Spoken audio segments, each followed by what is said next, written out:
Hello and welcome back friends. आज हम एक बहुत इंटरेस्टिंग मोटिवेशनल आर्टिकल पढ़ेंगे। Never sit idle. आइडल तो ये एक एडजेक्टिव है। इसका मीनिंग होता है नॉट डूइंग एनीथिंग या वेस्टिंग टाइम। तो बिना मतलब के बेकार आलसी बन के कभी भी मत बैठो। Use your 24 hours wisely. समझदारी के साथ अपने 24 आवर्स जो एक दिन में है उनको यूज करो। इसी आर्टिकल के थ्रू आप 20+ न्यू वोकेबलरी वर्ड सीख सकते हो और साथ ही आप अपनी comprehension skills and reading skills को एनहेंस कर सकते हो। आइए शुरू करते हैं। Time once wasted silently turns into lifelong regret। तो रिग्रेट का मतलब होता है पछतावा। जब हम किसी बीती बात को लेकर, पुरानी बातों को लेकर पछताते हैं, ऐसा क्यों किया। साइलेंटली, चुपचाप। और लाइफ लॉन्ग होता है जीवन भर, मतलब पूरे जीवन भर, लाइफ लॉन्ग। समय अगर एक बार बर्बाद कर दिया तो वो चुपचाप जीवन भर का पछतावा बन के रह जाता है, क्योंकि बाद में जब समय पीछे मुड़कर हम देखते हैं तो हमको पछतावा होता है मैंने टाइम क्यों वेस्ट किया होगा। Never sit idle. कभी भी बेकार मत बैठो, आलसी बनकर मत बैठो। Because idleness idleness gradually erodes ambition and dulls intellectual intellectual sharpness. कभी भी आलसी बनकर मत बैठो, क्योंकि जो ये आलसीपन होता है, यहाँ पे आइडलनेस जो है वो नाउन फॉर्म है और हमने ऊपर क्या पढ़ा था, आइडल ये एडजेक्टिव है। क्योंकि जो आलसीपन होता है ग्रेजुअली, धीरे धीरे, इरोड्स। इरोड का मतलब है कि कमजोर कर देना। ये एक वर्ब है, ठीक है। जैसे कि वीक बना देना, कम कर देना। तो धीरे धीरे वो कम कर देता है जो आलसीपन है, किस चीज को, एम्बिशन, हमारी महत्वाकांक्षा को। और डल बना देता है, बिल्कुल धूमिल सा, धुंधला सा बना देता है इंटेलेक्चुअल शार्पनेस। जो भी हमारी इंटेलेक्चुअल का मतलब होता है कि related to thinking, related to reasoning, जो भी हमारी मेंटल शार्पनेस है, बुद्धिमानी है, हमारे में जितने हम इंटेलिजेंट है, उसको भी धूमिल बना देता है। हम लोग भी बिल्कुल डल पड़ जाते हैं, नीरस हो जाते हैं। Never sit idle because idleness gradually erodes ambition and dulls intellectual sharpness। तो यहाँ पे जो हमारा सब्जेक्ट है वो है आइडलनेस, आलसीपन। और सिंगुलर है, इसलिए सिंगुलर फॉर्म में ये वाला वर्ब भी है, इरोड्स और डल्स। ये दोनों हमने सिंगुलर फॉर्म में यूज करे हैं verb. When hours are squandered, squandered। So squandered का मीनिंग होता है कि बर्बाद कर देना, लापरवाही के कारण बर्बाद कर देना, वेस्ट कर देना। तो आप इसको वेस्ट बोल सकते हो। जब हमारे जो टाइम है वो वेस्ट कर दिए जाते हैं, घंटे बर्बाद कर दिए जाते हैं इन हेजिटेशन और डिस्ट्रैक्शन, या तो कोई झिझक, डर की वजह से, या डिस्ट्रैक्शन, ध्यान भटकाने वाली चीज मिल गई, उसमें व्यस्त हो गए, उसकी वजह से। डिसिप्लिन वीकन्स, तो हमारा जो अनुशासन है वो भी कमजोर पड़ जाता है। एंड मोमेंटम इज लॉस्ट, और जो हमने थोड़ा बहुत एक आगे बढ़ते रहने की जो स्पीड बनाई थी वो भी गुम हो जाती है। हम लोग बिल्कुल लॉस्ट फील करते हैं, क्योंकि डिसिप्लिन चले गया लाइफ से। और यह किसकी वजह से हुआ, क्योंकि हमने टाइम को वेस्ट किया, स्क्वांडर कर दिया। And momentum is lost. When hours are squandered in hesitation और distraction, discipline weakens and momentum is lost. Purposeful engagement. अब पर्पसफुल इसका मतलब है कि जो कोई क्लियर एम को ध्यान में रख के बनाया गया हो, पर्पसफुल हो, ठीक है। तो यहाँ पे पार्ट ऑफ स्पीच तो इसका एडजेक्टिव है कि ऐसा एंगेजमेंट जो कि पर्पसफुल हो, इंटेंशनल हो, मीनिंगफुल हो, जैसे कि learning, reflecting, refining skills and planning ahead. अब ये 4 एक्टिविटीज दी गई है। कुछ सीखना, रिफ्लेक्ट, अपने अंदर झांक कर देखना, सोचना समझना गहराई से। रिफाइनिंग स्किल्स, जो भी हमारी स्किल्स है और बेहतर उनको बनाना, या तो आगे के लिए प्लान करना। अहेड मीन्स आगे, फ्यूचर के लिए। Cultivates self mastery and clarity. तो ये हमें विकसित करता है क्या, सेल्फ मास्टरी। इसका मीनिंग हो गया कि डिसिप्लिन एक तरीके से, क्योंकि खुद के ऊपर हम नियंत्रण बनाकर रखते हैं। तो इसका मतलब है control over one's thoughts and one's actions. तो ये सेल्फ मास्टरी और क्लैरिटी भी देता है। क्लियर से बना है, क्लैरिटी, हमारा जो एम है उसके प्रति क्लैरिटी देता है, क्लियर बना देता है। Over time consistent effort compounds reinforcing the reality that time and tide wait for no one. यहाँ पे बहुत सारे न्यू वर्ड्स हैं। देखो, ओवर टाइम मतलब समय के साथ साथ, कंसिस्टेंट होता है लगातार नियमित रूप से, और कंपाउंड्स ये जो है ये वर्ब है यहाँ पर, और इसका मीनिंग हो गया समय के साथ बढ़ना, टू इंक्रीज, ग्रो, ग्रो भी बोल सकते हैं। तो समय के साथ साथ over time consistent effort compounds, जो भी हमने प्रयास किए, मेहनत करी, वो धीरे धीरे और भी बढ़ती है, जुड़ती जाती है। रीइंफोर्सिंग द रियलिटी, रीइंफोर्स इसका मीनिंग होता है टू मेक समथिंग स्ट्रॉन्गर, और भी मजबूत बनाना, तो स्ट्रॉन्ग बनाना। क्या चीज स्ट्रॉन्ग बना रहा है? द रियलिटी, ये वास्तविकता, सच्चाई कि समय और ज्वार किसी का भी वेट नहीं करते। तो ये जो है ईडियम है, time and tide wait for no one. So आप बोल सकते हो समय किसी का भी वेट नहीं करता, और ऐसे भी बोल सकते हैं कि जो भी अपॉर्चुनिटीज या अवसर हमारे रास्ते में आते हैं वो हमारा वेट नहीं करते रहेंगे। ठीक है, तो इसको ऐसे बोल सकते हो कि टाइम मूव्स ऑन, समय तो चलता रहता है, कभी हमारा वेट नहीं करता। सो ये जो रियलिटी है, ये वाली जो हमने पढ़ी, कौन सी, कि समय किसी का इंतजार नहीं करता, ये रीइंफोर्स होती रहती है हमारे माइंड में, और भी स्ट्रांग बनती रहती है कि हमको टाइम वेस्ट नहीं करना, क्योंकि टाइम भी हमारी कोई भी वेट नहीं करेगा। समय रहते ही कंसिस्टेंट एफर्ट्स करते रहने हैं, क्योंकि वो कंपाउंड होते जाएंगे, धीरे धीरे और भी बढ़ते जाएंगे, जुड़ते जाएंगे। Remaining active is essential, active रहना, चुस्त रहना, ये बहुत ही जरूरी है, इंपॉर्टेंट है, because progress thrives on intentional action. Because जो भी हमारा विकास होगा, थ्राइव ये एक वर्ब है, इसका मतलब होता है टू ग्रो। ठीक है, टू ग्रो और टू प्रोग्रेस या develop. So remaining active is essential because progress thrives on intentional action. जो भी सोच समझकर, सोचते, यहाँ जानबूझकर आप बोल सकते हो, सोचते समझते हुए जो भी कदम उठाएं, जिससे कि हमको फिर जिंदगी में विकास मिलेगा, प्रोग्रेस की तरफ हम बढ़ेंगे, उसके ऊपर ही ये ग्रो करता है। Remaining active is essential because progress also thrives on intentional action. Otherwise हमको प्रोग्रेस या बढ़ोतरी देखने के लिए नहीं मिलेगी अपने में। आइडलनेस ब्रीड्स कंप्लेसेंसी, कंप्लेसेंसी, ठीक है, इसका मतलब है, ये तो एक नाउन है, और इसका मीनिंग होता है कि जैसे कि आप एक तरीके से नेग्लिजेंट हो जाते हो, और कंटेंट फील करते हो, आत्मसंतोष की पोजीशन होती है ये। तो अगर आप जैसे आइडल बैठे रहते हो, या जो भी आलसीपन है, वो और भी बढ़ावा देता है कंप्लेसेंसी को। कंप्लेसेंसी एक सेल्फ सेटिस्फेक्शन आता है। ठीक है, तो जो भी व्यक्ति है वो क्या बन जाता है, वो बन जाता है कंप्लेसेंट। तो ये इसका एडजेक्टिव फॉर्म है। ठीक है, कंप्लेसेंट मतलब कि feeling too satisfied with yourself, अपनी जो भी तरक्की है, प्रोग्रेस है, उससे ही संतुष्ट होकर एक जगह पे बैठे रहना, तब कोई एम्बिशन भी ना रखना। Idleness breeds complacency. तो अगर कोई कंप्लेसेंट बन जाता है, इसका मतलब है कि वो बहुत ही कंफर्टेबल बन जाता है, उसको इम्प्रूव करने की जरूरत नहीं महसूस होती। तो ये जो लेजी होना और कंप्लेसेंट होना, both are dangerous if you want to grow. So idleness जो होती है वो बढ़ावा देती है कंप्लेसेंसी को, whereas sustained effort nurtures resilience, nurtures resilience. जबकि सस्टेन्ड इसका मतलब हो गया to make something continue for a long period of time, मतलब देर तक कायम रखना। तो जबकि अगर आप एफर्ट देर तक बनाए रखते हो, मेहनत करते रहते हो, तो वो नर्चर करता है, बढ़ावा देता है रेजिलियंस को। रेजिलियंस ये नाउन है, रेजिलियंस, और इसका मीनिंग होता है टफनेस, एंड्योरेंस, मतलब कठिनाइयों से भी आप उबरने की क्षमता रखते हो। ठीक है, रेजिलियंस इसको बढ़ावा देता है। वैसे नर्चर का मतलब होता है पाल पोस कर बड़ा करना, किसी की देखभाल करना।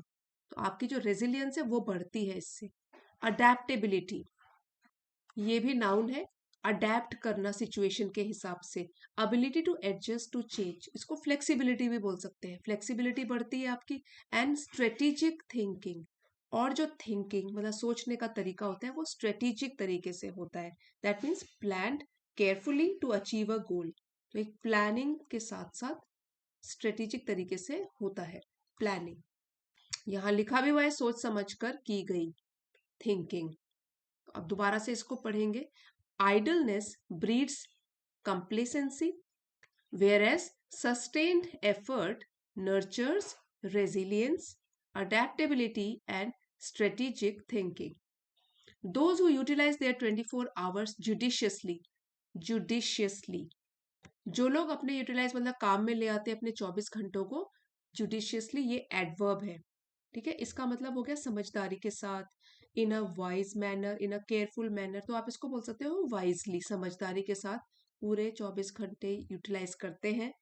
बिल्ड, तो दोज है यहाँ पे प्लूरल में है, इसलिए यहाँ पे ये हमने वर्ब भी प्लूरल फॉर्म में यूज किया है, build and inner as rooted in Perseverance and accountability. Inner as इसका मतलब हो गया इनर स्ट्रेंथ, और जो रूटेड इन मीन्स बेस्ड है, जो बेस्ड है किसके ऊपर, Perseverance, continuous effort despite difficulties, लगातार प्रयास करते रहना, उसकी दृढ़ता, ठीक है, मुश्किलों के बावजूद भी लगातार मेहनत करना, उसको बोलते हैं परसिवियरेंस। अकाउंटेबिलिटी होता है taking responsibility of one's own actions, मतलब कि अपने कामों की जिम्मेदारी खुद लेना। तो ये पूरी लाइन का मतलब हो गया कि जो लोग अपने 24 आवर्स को सही और समझ बूझ कर इस्तेमाल करते हैं, यूज करते हैं, उनके अंदर एक अलग सा कॉन्फिडेंस आ जाता है, स्ट्रेंथ डेवलप हो जाती है। और ये जो स्ट्रेंथ है इसलिए आती है क्योंकि वो लोग मेहनत करते हैं और बिना हार माने हुए, मतलब परसिवेरेंस के साथ, और अपने एक्शंस की जिम्मेदारी खुद लेते हैं, अकाउंटेबल होते हैं अपने एक्शंस के। तो ऐसे लोग बाहर से नहीं, अंदर से स्ट्रांग होते हैं, और वही उनकी रियल एडवांटेज बन जाती है फिर। The readiness to burn the midnight oil, ये जो है टू बर्न मिडनाइट ऑयल, ये एक इडियम है। इसका मतलब होता है देर रात तक मेहनत करना, to work hard late into the night. इसको आप टॉयलिंग भी बोल सकते हो, टॉयलिंग हार्ड, टॉयल करना। तो रेडीनेस, अगर आप तैयार रहते हो मिडनाइट ऑयल जलाने के लिए, मीन्स मेहनत करने के लिए देर रात तक। Reflects commitment and gradually converts potential into visible achievement, तो ये दिखाता है, रिफ्लेक्ट करता है कि आप कमिटेड हो अपने गोल के प्रति, जो भी गोल है उसके प्रति प्रतिबद्ध हो। ग्रेजुअली, धीरे धीरे कन्वर्ट कर देता है आपका जो पोटेंशियल है, जो आपके अंदर छिपी हुई क्षमता है, कैपेबिलिटी है, एबिलिटी है, इनटू विजिबल अचीवमेंट। तो ऐसा अचीवमेंट जो कि विजिबल है, सबको दिख जाता है कि आपने क्या अचीव भी किया है। अल्टीमेटली, आखिरकार, never sitting idle is a mindset, मतलब कि चुपचाप आलसी बनकर बैठे रहना, ये तो एक तरीके का माइंडसेट है, सोचने का तरीका है। दैट सेफगार्ड्स वंस फ्यूचर, जो कि प्रोटेक्ट करता है। सेफगार्ड जो है वो ये वर्ब है, और ये बोलता है जैसे कि टू प्रोटेक्ट फ्रॉम हार्म और लॉस, तो इसको बोल सकते हैं हम जो प्रोटेक्ट करता है, आपके फ्यूचर को प्रोटेक्ट करता है। तो एक तरीके का माइंडसेट है आपका, सोचने का तरीका कि नहीं, मुझे टाइम वेस्ट नहीं करना है, कभी भी आइडल, बेकार नहीं बैठना है आलसी बनकर। प्रोडक्टिव एक्शन स्ट्रेंथन्स कॉन्फिडेंस, और अब जब आप मेहनत करते हो जिससे कि कोई आपको रिजल्ट भी मिलता है, तो ऐसे एक्शंस करने से आपका जो आत्मविश्वास है वो और भी मजबूत होता है। रिड्यूसेस सेल्फ डाउट, खुद के ऊपर आपको शक नहीं होता, अपनी कैपेबिलिटीज के ऊपर आपको शक नहीं होता, वो कम होती है। And sharpens decision making, decision लेने की जो क्षमता होती है वो भी और भी तेज बनती है। इन कॉन्ट्रास्ट, अब इसके विपरीत अगर कॉन्ट्रास्ट में बताएं, ये तो हमने अच्छी बातें कर ली कि एक माइंडसेट अगर ऐसा डेवलप करते हो कि मेहनत करते रहनी है, टाइम वेस्ट नहीं करना, तो कॉन्फिडेंस बढ़ेगा, सेल्फ डाउट घटेगा, डिसीजन मेकिंग भी और भी शार्पन, स्किल्स जो है वो और भी बढ़ेंगी। लेकिन अगर कॉन्ट्रास्ट में देखें, हैबिचुअल इनएक्टिविटी, हैबिचुअल मतलब कि जो आपकी आदत ही है इनएक्टिविटी की, आलसी बन जाने की, लीड्स टू स्टैग्नेशन। स्टैग्नेशन ये एक नाउन है, इसका मतलब हो गया लैक ऑफ ग्रोथ, इनएक्टिविटी बोल सकते हो। तो habitual inactivity leads to stagnation, आप बिल्कुल स्टैग्नेट होकर रह जाते हो, ग्रोथ रुक जाती है। एंड लिंगरिंग रिग्रेट, लिंगर मतलब देर तक टिके रहना, लिंगरिंग, तो लिंगरिंग का मतलब है लंबे समय तक बने रहना, और रिग्रेट पहले भी हमने पढ़ा था ये वाला वर्ड, पछतावा। इन कॉन्ट्रास्ट, इसके विपरीत, habitual inactivity leads to stagnation and lingering regret. तो इस लाइन का मतलब है कि जब कोई आदमी काम न करने की आदत बना लेता है और अक्सर इनएक्टिव रहता है, तो उसकी लाइफ में ग्रोथ जो है वो रुक जाती है, स्टैग्नेट होकर रह जाती है। धीरे धीरे फिर प्रोग्रेस खत्म हो जाती है, बाद में सिर्फ अफसोस रह जाता है। मतलब कि जो आज आप लेजी बन के बैठे हो, आज की लेजीनेस, वो कल के लंबे पछतावे में बदल जाती है। कल पछतावा करना पड़ेगा, लंबा पछतावा। ऐसा क्यों किया, टाइम वेस्ट क्यों किया, समय पर काम क्यों नहीं किया। When time is treated as a finite and non renewable resource, और इसी के ऑपोजिट अगर आप टाइम को ऐसे ट्रीट करते हो, ऐसे पेश आते हो टाइम के साथ, जैसे कि आपको पता हो कि वो एक फाइनाइट और नॉन रिन्यूएबल रिसोर्स है, एक ऐसा स्रोत है जो कि फाइनाइट है, इसका मतलब है लिमिटेड, सीमित है, मतलब खत्म हो जाएगा, और नॉन रिन्यूएबल वापस नहीं आएगा, दोबारा वापस नहीं आएगा, ऐसा रिसोर्स है। Life begins to reflect purpose, progress and self respect. और तब आपकी लाइफ में जो भी एक्शंस हैं और रिजल्ट्स हैं, उसमें तीन चीजें जो है वो क्लियरली रिफ्लेक्ट होने लग जाती हैं, दिखने लग जाती हैं। एक तो है पर्पस, और इसके इसका मीनिंग होगा कि आप बिना सोचे समझे टाइम पास नहीं करते, बल्कि हर काम किसी गोल या रीजन के साथ करते हैं। फिर है प्रोग्रेस, आपको अपनी लाइफ में ग्रोथ नजर आने लग जाती है, प्रोग्रेस दिखती है। सेल्फ रिस्पेक्ट, कि जब आप अपना टाइम और एफर्ट वेस्ट नहीं करते हो, तो आप खुद को सीरियसली लेना शुरू कर देते हो, जिससे अपने आप आपकी इज्जत, सेल्फ रिस्पेक्ट और वैल्यू फील होने लग जाती है। एक बार फिर से इस लाइन को पढ़ लेंगे। When time is treated as a finite and non renewable resource, life begins to reflect purpose, progress and self respect. तो इस पूरी लाइन का मीनिंग ये हो गया कि जब हम टाइम को एक लिमिटेड चीज मान लेते हैं, और जो एक बार चला गया तो वापस नहीं आएगा, तो तब हम उसकी वैल्यू करना भी शुरू कर देते हैं, और तब हम फिर बेकार बेकार में काम छोड़कर पर्पसफुल चीजों पर फोकस करते हैं, जिससे कि लाइफ में धीरे धीरे प्रोग्रेस आती है। तो ऐसे ही टाइम को रिस्पेक्ट करने से खुद के लिए भी रिस्पेक्ट डेवलप होती है, क्योंकि हम अपनी लाइफ को लाइटली लेना बंद कर देते हैं।